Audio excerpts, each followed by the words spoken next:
শুভেন্দু অধিকারী মুখ্যমন্ত্রী বলে দিয়েছে সব জায়গায় তৃণমূলের ছেলেদেরকে তুলতে হবে।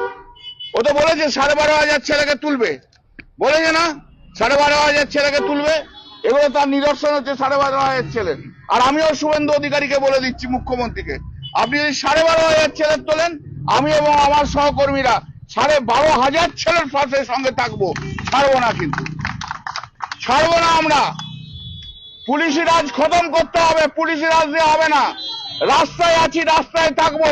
অনেক পুলিশ অফিসার দেখেছি, অনেক পুলিশ অফিসার দেখা আছে, অনেক দেখেছি। 45 বছর রাজনীতি করছি, সিপিএম এর বিরুদ্ধে লড়াই করে এসেছি, আবার নয় বিজেপির বিরুদ্ধে লড়াই করব। এই পুলিশি রাজ খতম করতে হবে। পুলিশ দিয়ে সরকার চালানো যায় না। প্রথম দিন থেকে যারা পুলিশ দিয়ে সরকার চালায় তাদের মতো একটা অপদার্থ মুখ্যমন্ত্রী হতে পারে না। ও কল্যাণ কাকা, কি বলছো? মাননীয় মুখ্যমন্ত্রী 12,500 ছেলেকে তুলবে, যারা সবাই নাকি তৃণমূলের, আর আপনি 40 বছর ধরে রাজনীতি করছেন, আপনি তাদের পাশে থাকবেন? কই, পার্থ কাকুর পাশে তো ছিলেন না। আরও যারা গেছে তিহারে, তাদের পাশে কি ছিলেন? ফোনেই তো তুলেননি।